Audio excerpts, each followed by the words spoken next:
Took my nephew's birthday gift back after his mother called it cheap and said I should have given him a car. Now they are in shock because I refused to contact with ungrateful relatives and pay their bills. Part 1. My name is Sarah, and I work as a marketing manager at a tech company in Boston. 6 years ago, my life changed when my older sister Lisa's marriage fell apart. Lisa and her husband, Mark, had a terrible relationship for years. He was selfish, immature, and as soon as they divorced, he practically vanished from their son Tyler's life. Tyler was only 10 when it happened, and overnight, he lost his father, his home, and his sense of security. Mark refused to pay proper child support, claiming financial hardship, despite working a decent job. He stopped calling Tyler after a few months, and the rare checks he sent weren't enough to cover even the basics. Lisa and Tyler had no choice but to move in with our parents. Mom and Dad welcomed them, of course. They turned the basement into a bedroom for Tyler and gave Lisa their spare room. Our parents are retired teachers living on fixed incomes, so while they could offer a roof, they couldn't provide much financial help. At that time, I had just landed my first real job after college. I was finally making good money and living in my own rented apartment downtown. It wasn't huge, but it was mine, and I loved my independence. I was saving for my future, excited about building my career, and enjoying life as a young professional. Then came that Sunday dinner at my parents' house.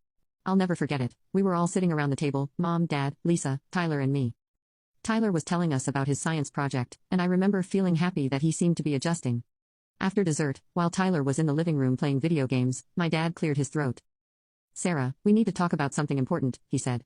Mom nodded, folding her hands on the table. It's about Lisa's situation, she added. I glanced at my sister, who was looking down at her plate. Lisa's having a really tough time, Dad continued. She found a job at that department store, but it doesn't pay much, and with Tyler growing so fast and needing new clothes and school supplies, we were thinking. Mom chimed in. Since you're doing so well at your new job, maybe you could help your sister out a bit. I wasn't surprised, really. I'd been expecting something like this, and I wasn't against helping. Lisa was my sister, and Tyler was my only nephew. Sure, I said, I can help. How about $700 a month? It was a significant amount for me, but I could manage it if I cut back on some of my own expenses. The relief on Lisa's face was immediate. That would help so much, she said, her eyes welling with tears. Thank you. And just like that, I became a regular contributor to Lisa and Tyler's life. Every month, I transferred $700 to Lisa's account. It became as routine as paying my rent or utilities. As Tyler got older, he needed more than just basics.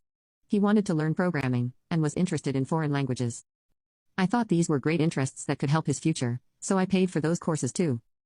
For his 11th birthday, I gave him a PlayStation 5 that he'd been dreaming about. His face lit up when he opened it, and that made all the extra work I was taking on worth it. The following year, I gave him a new smartphone for his 12th birthday. For Christmas, I usually went all out, nice headphones, a tablet, whatever he was into that year. I wanted him to have nice things. Despite his parents' divorce, Lisa eventually moved out of our parents' house, finding a small 2-bedroom apartment for her and Tyler. I helped with the security deposit, and first 3 months of rent to get them settled. I visited them often, bringing groceries or taking them out for dinner. During our family dinners, which happened at least twice a month at our parents' house, Lisa talked a lot about her dating life. She was determined to find someone new, going from one dating app to another, meeting different men every week. What she rarely mentioned was her job situation. I knew from our parents that she was constantly jumping between positions, retail stores, administrative work, waitressing, never staying anywhere long enough to build a career. My parents were covering most of her basic expenses, while my money went to extras for her and Tyler. A year after I started helping Lisa, I received a significant promotion at work, almost doubling my salary. I was thrilled and decided to start saving for a down payment on my own apartment instead of continuing to rent. At the next family dinner, Dad asked how work was going. Actually, I have good news, I said, smiling. I got a promotion. I'm thinking of saving for my own place now. Lisa's head snapped up. A promotion? How much more are you making? I hesitated but answered honestly. It's nearly double what I was making before. Lisa's eyes narrowed slightly. Well, she said, her voice taking on an edge I recognized from childhood arguments, that means you can afford to help me twice as much too, right? $1,400 a month instead of $700. I almost choked on my water. What? Lisa, that's not. It's only fair, she interrupted. If you're making twice as much, why shouldn't Tyler and I benefit too? We're family. I looked at my parents, expecting them to say something, to point out how inappropriate this demand was. Instead, they both nodded. Your sister has a point, Sarah, Mom said quietly. Family helps family, and it's not like you have children of your own to support. I felt cornered. 3 pairs of eyes were staring at me, waiting. Tyler was the only one not present, having gone to a friend's house after eating. Actually, Lisa said, leaning forward, $1,500 would be better. Tyler needs braces soon, and his programming courses are getting more expensive. Under pressure, feeling like I had no choice, I nodded. Fine, $1,500 a month. But as I drove home that night, I couldn't shake the feeling that something wasn't right in this arrangement. It felt less like helping and more like an obligation, or worse, an expectation. The new financial arrangement settled in quickly. Every month, $1,500 left my account and went into Lisa's. I had to cut back on my own expenses and extend my timeline for saving up for a down payment, but I managed. I told myself it was temporary. Eventually, Lisa would find a stable job and get back on her feet. When Tyler's 13th birthday came around, I showed up at my parents' house with a mid-range electric scooter. Something told me I needed to set a boundary. Tyler seemed pleased enough when he opened it, but Lisa sat in the corner with a sour expression all evening. I probably didn't live up to her expectations. The next 2 years passed in a similar pattern. I kept sending money, though I started to notice that Lisa's social media showed frequent restaurant outings, new clothes, and weekend trips that seemed beyond what her part-time retail job could support. Meanwhile, I was putting in extra hours at work, taking on additional projects, and slowly building up my savings for a place of my own. Finally, at 31, I managed to buy my first apartment. It wasn't grand, a one-bedroom unit in a decent but not fancy neighborhood, but it was mine. The down payment had taken every penny I'd saved, and the mortgage payments were steep, but I felt proud. I decided to host a housewarming party. I invited family, friends from work, and a few neighbors. You can click on share more to see if there is a part 2. When Lisa and Tyler arrived, her eyes darted around, taking in every detail of my new place. Tyler, now 14, muttered a congratulatory remark and immediately asked for my Wi-Fi password. Later, as I was refilling the snack bowls in the kitchen, I overheard Lisa whispering to one of our cousins, "Tyler and I deserve a place like this more than she does. We're the ones cramped in that tiny rental." My hand froze mid-reach for the chips. The unfairness of her statement stung, but I decided not to confront her. This was my special day, and I wasn't going to let her ruin it. Over the next year, I noticed a new pattern emerging. Tyler, now 15, began dropping hints about cars whenever I saw him. It started with subtle mentions of friends, whose parents were already planning their 16th birthday presents, followed by casual comments about which models he thought were cool. At first, I didn't think much of it. Most teenagers get excited about driving. But then I noticed Lisa posting photos of Tyler on her social media, standing next to shiny new cars at dealerships, with captions like, "Someone's getting excited about his birthday next year." One photo showed Tyler behind the wheel of a new Audi with the caption, "Trying out his dream car. Now we just need a generous fairy godmother to make it happen." I laughed when I saw it. The manipulation was so obvious it was almost comical. A new car, the latest smartphones, and laptops I'd given him over the years had already stretched my budget, but a car, especially the luxury models they were posing with, was on an entirely different level. 2 weeks before Tyler's 16th birthday, Lisa called to confirm I was coming to the party at our parents' house. "Of course," I said. "I wouldn't miss it." "Great," she said, her voice oddly cheerful. "You're bringing your gift, right? Something special?" "I've got it covered," I replied neutrally. "Tyler's so excited," she continued. "He keeps talking about what his cool aunt might get him." I refused to take the bait. I went online and ordered the latest iPhone model for Tyler, an expensive gift by any normal standard. I thought it would be practical, something he'd use every day. I had it gift wrapped and tucked a nice card inside, genuinely hoping he'd appreciate it. On the day of Tyler's party, I arrived at my parents' house to find it filled with relatives, some of Lisa's friends, and several of Tyler's classmates. The atmosphere was festive, with balloons and streamers everywhere.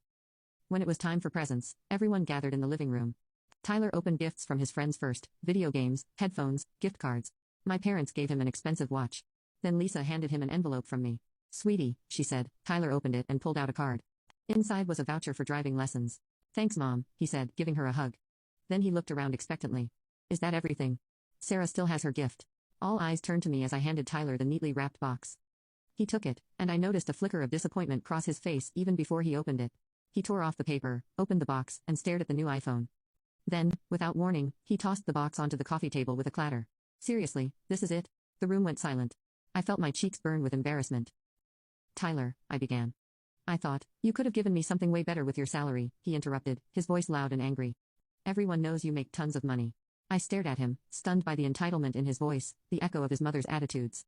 Lisa stepped forward. "She's too stupid," she said with contempt. "We've been hinting for months that you need a car, and she brings this cheap, pathetic thing instead." Something inside me snapped. All the years of being treated like an ATM, all the increasing demands, the lack of gratitude, it all came to a boiling point. I slammed my hand down on the table, making everyone jump. "Enough," I shouted. "I am sick and tired of supporting you and your son, Lisa. I've given thousands of dollars over the years, paid for classes, birthdays, everything, and this is the thanks I get: entitled demands for a car." I grabbed the iPhone box from the table. "If you don't like my gift, fine. I'll take it back, but I am not buying a car." The room was dead silent. Tyler looked shocked. Lisa's face had turned red with anger. Our relatives shifted uncomfortably, avoiding eye contact. No one spoke as I collected my purse and jacket. I drove home in tears, my hands shaking on the steering wheel. I couldn't believe what had just happened. 6 years of financial support, and this was how they treated me, like I was nothing but a wallet with legs. My phone started ringing as soon as I got home. Lisa, I rejected the call, then my mother called. I rejected that too, my father called next. They called one after another, like they were taking turns. I turned my phone to silent and poured myself a glass of wine, trying to calm down. Around 9 p.m., I checked my phone, 12 missed calls and a flood of text messages. I reluctantly opened them. Mom, Sarah, you embarrassed us in front of everyone. Call me back immediately. Lisa, how dare you walk out like that? Tyler is devastated. Dad, we raised you better than this. Your behavior was shameful. Lisa again, you're selfish and greedy, you always were. You owe Tyler an apology and a proper gift. The messages continued, each one more accusatory than the last. Not one of them acknowledged that maybe, just maybe, Tyler's reaction to an $1,100 phone was inappropriate. Not one considered that I had any right to decide how to spend my own money. I didn't respond, I needed time to think, to process what had happened. I took Monday off work and spent the day in my apartment, ignoring the continuing calls and messages. By Tuesday, the tone of the texts had shifted from angry to manipulative. Mom, we're your family, Sarah. Family sticks together no matter what. Lisa, Tyler's really upset, he cried himself to sleep. He thinks you hate him. The guilt tripping might have worked before, but something had changed in me. I was seeing the pattern clearly for the first time, how they had progressively demanded more and more, how my generosity had been reframed as an obligation. Wednesday evening, Lisa called again. This time I answered. Finally, she snapped. I've been trying to reach you for days. I know, I said calmly. I needed time to think. Well, while you've been thinking, I've been dealing with a heartbroken teenager. You need to make this right, Sarah. Make what right, exactly, that I didn't buy your son a car. She sighed automatically. Look, we can move past this. Tyler will accept your apology, if you make it up to him with the right gift. No, Lisa, I said firmly, I'm done. I'm not buying Tyler a car, and starting now, I'm not sending you money anymore. There was a moment of stunned silence before she exploded. You can't do that, we depend on that money. You have no right to cut us off. It's my money, Lisa, I have every right. You selfish thing, she screamed. After everything we've been through. Goodbye, Lisa, I said, and hung up. Then I blocked her number, along with my parents. I also blocked them all on social media. I needed a clean break, time to re-establish boundaries without their constant pressure and guilt. True to my word, I canceled the automatic monthly transfer to Lisa's account. The money that would have gone to her sat in my bank account, and it felt strangely liberating. The next day, I had just returned home from work when I heard loud knocking on my apartment door. I looked through the peephole and saw Lisa and my mother standing there, both with angry expressions. Sarah, open this door right now, my mother demanded. We know you're in there, your car is outside. Lisa added, pounding harder. I stood quietly, not responding. You can't just cut us off, Lisa shouted through the door. Tyler needs that money for his programming classes. Sarah, this is childish, my mother called. Open the door so we can talk about this reasonably. I finally spoke through the door. I'm not opening it, I have nothing to say to either of you. You have no right to stop supporting your sister, my mother said. Family helps family. I'm done being treated like an ATM, I replied. I've helped for 6 years, it's enough. Lisa kicked the door hard. You owe us that money. I don't owe you anything, I said, my voice steady. And if you don't leave now, I'm calling the police. You wouldn't dare, Lisa hissed. I took out my phone. Try me. Like, you can click on share more to see if there is a part 3. There was muttered conversation between them, and finally, I heard them walking away. My mother's final words drifted back. You'll regret this, Sarah. Family is all you have in the end. In the following days, I learned from a cousin that Lisa and my parents were telling relatives that I had suddenly abandoned them financially for no reason. They claimed I had promised to support Tyler through college, but had broken my word out of selfishness. Fortunately, most of our extended family knew better. They'd seen firsthand how much I'd given over the years. My Aunt Emma even called to check on me. I was at Tyler's party, Sarah, she said. What happened wasn't right. You've done more than enough for them. Her support meant a lot, but the situation with my immediate family remained painful. I threw myself into work, started therapy, and focused on rebuilding my social life outside of family obligations. For the first time in years, I had money to spend on myself without guilt. I took a short vacation, joined a book club, and started dating again. 3 months passed without contact, then 6. I learned through the family grapevine that Lisa had been forced to move to a smaller apartment and get a full-time job. Tyler had dropped his programming classes. My parents were complaining about helping them financially. Sometimes I felt guilty, wondering if I'd been too harsh, but then I'd remember Tyler's face as he tossed aside my gift, Lisa's contemptuous words, and my parents' betrayal. 6 months after the blow-up, on a rainy Tuesday evening, I was leaving my office building when I heard someone call my name. I turned to see Tyler standing by the entrance, soaked from the rain, looking older, and somehow different than I remembered. Aunt Sarah, he said, his voice deeper than before. Can we talk? I hesitated, surprised to see him. Does your mother know you're here? He shook his head. No, and I'd like to keep it that way. I studied him for a moment, then nodded. There's a coffee shop around the corner. We walked silently through the rain, ordered drinks, and found a quiet corner table. Tyler seemed nervous, fidgeting with his cup. "I'm listening," I said finally. He took a deep breath. "I came to say I'm sorry about my birthday, about how I acted. It was wrong." I was surprised by his directness. "What brought this on?" "Reality, I guess," he said with a weak smile. "When you stopped sending money, everything changed. Mom had to work full-time, I had to drop some activities. At first, I was angry at you. Mom kept saying you were selfish, and that you'd come around eventually." He paused, taking a sip of his hot chocolate. "But you didn't, and after a while, I started thinking about everything you'd done for us over the years, all the gifts, the money, the classes. I realized how much I'd taken it all for granted." His eyes met mine. "When I got a job at the grocery store 3 months ago, I understood even better. Working for my own money made me see things differently." I felt a mix of emotions, pride that he'd matured, sadness for the rift, and anger still simmering beneath the surface. "I appreciate you saying that, Tyler. It means a lot." "Can you forgive me?" he asked, looking younger, suddenly more like the boy I remembered. "I'm working on it," I said. "Honestly, it's not just about the birthday. It's about years of being treated like I was obligated to support you and your mom." That hurt. He nodded. "I understand, I just miss you, and I want you to know I'm different now. I don't expect anything from you." I felt something soften inside me. "We can work on rebuilding our relationship. It will take time, though." Relief washed over his face. "That's all I'm asking for." "Does your mother know you've got a job?" I asked. "Yeah, but she thinks it's stupid," he said. "She says I should be focusing on school, not wasting time for minimum wage. But I like earning my own money." I smiled. "I'm proud of you for that, Tyler." We talked for another hour, catching up on his school and friends. When we finally parted, he asked, "Can we meet again sometime?" "Maybe next week." "I'd like that," I said, "but let's keep it between us for now. I'm not ready to deal with your mom or my parents yet." He nodded. "It'll be our secret." As I watched him walk away, I felt a complicated mix of emotions. There was still a long way to go, but that small reconnection felt like the beginning of something new, a relationship based on mutual respect, rather than financial dependence. For the first time in months, I felt hopeful. It's been 8 months since Tyler and I had that coffee together. We settled into a routine of meeting every couple of weeks. Sometimes we grab dinner, sometimes we just walk around the city and talk. He's grown so much in this short time, not just physically but in maturity and perspective. "I got promoted at the store," he told me last week, his face lighting up with pride. "I'm a shift supervisor now, more responsibility, better pay." "That's fantastic, Tyler," I said, genuinely proud of him. "How does it feel?" "Good, really good. I'm saving up for a used car," he added with a shy smile. "Nothing fancy, just something reliable to get around in." I nodded, appreciating the irony but saying nothing about it. The Tyler who had thrown a tantrum over not getting a luxury car for his birthday was gone. In his place was this thoughtful young man who understood the value of working for what he wanted. Our conversations never involve requests for money, and I don't offer any. It's a clean relationship now, based on genuine connection rather than financial dependence. Sometimes he tells me about his struggles or asks for advice, but never for cash, and that makes all the difference. As for Lisa and my parents, I haven't spoken to any of them since that day at my apartment door. Through Tyler and other relatives, I know that Lisa continues to struggle financially. She jumps from job to job, never quite finding stability. My parents still support her, covering her rent when she falls short, and helping with Tyler's school expenses. Sometimes I wonder if I should reach out, try to mend those relationships, but then I remember how they treated me, not as a daughter or sister, but as a resource to be exploited. The wound is still too fresh, the betrayal too deep. Maybe someday I'll be ready to forgive them, but not yet.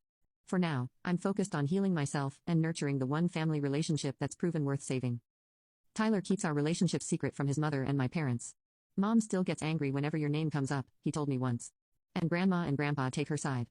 It's easier if they don't know we talk." I found peace in this new arrangement. My financial situation has improved significantly without the drain of supporting Lisa. I've been able to furnish my apartment properly, build an emergency fund, and even start planning a real vacation, my first in years. More importantly, I've learned valuable lessons about boundaries, about the difference between generosity and exploitation, about the complexity of family dynamics. I've learned that sometimes the most loving thing you can do, both for yourself and others, is to say no. Last week, I ran into my mother at the grocery store. We made eye contact across the produce section. For a moment, I thought she might approach me, that there might be an opportunity for reconciliation. Instead, she turned her cart around and walked in the opposite direction. It hurt, but I understood. Some bridges take a long time to rebuild, if they can be rebuilt at all. I'm not closing any doors permanently, but I'm also not rushing to open them. Time will tell what happens with those relationships.